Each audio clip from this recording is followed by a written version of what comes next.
প্রযুক্তির ভাষাকে সহজ করে সাধারণ মানুষের কাছে কিভাবে পৌঁছানো যায়, আধুনিক বিশ্বে নারী পুরুষের সমতা প্রতিষ্ঠায় এর ভূমিকা, সাথে প্রযুক্তিতে নারীর সুযোগ বৃদ্ধিতে কি করণীয়, এমন বেশ কিছু বিষয় নিয়েই ২৭ ফেব্রুয়ারি প্রথম আলোর গোলটেবিল বৈঠক হয়ে গেল। সবার আগে আমরা এই প্রযুক্তি ব্যবহার করতে বারবার যে কথাটা উঠে আসছে যে ইন্টারনেট, একটা তো হচ্ছে অ্যাক্সেস, আরেকটা তো হচ্ছে স্পিড। আমরা যে ব্যবহার করব, ওরে বাপরে, সেই তেঁতুলিয়া গিয়ে মানে বিরক্তিকর অবস্থার মধ্যে পড়ে গেছি। তারপরে গেলাম ইসেতে, সুনামগঞ্জের হাওরে, কি বিরক্তিকর। চা বাগানে, মানে ইন্টারনেটের স্পিডটাই তো বিরক্তিকর। তাইলে ব্যবহার করব কি করে? আমরাই যদি না পারি, যারা একটুখানি অভ্যস্ত, আর আমাদের শিক্ষার্থীরা বা শিক্ষকরা কীভাবে করবেন? এই জায়গাটাতে কিন্তু সরকার বা রাষ্ট্রের একটা বড় দায়িত্ব যে ইন্টারনেট স্পিডটা দিতে হবে। দ্বিতীয় হলো যে ডিভাইস।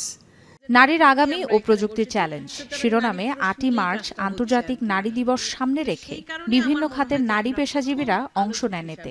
এবারের আন্তর্জাতিক নারী দিবসের প্রতিপাদ্য জেন্ডার সমতার জন্য প্রযুক্তি ও উদ্ভাবন।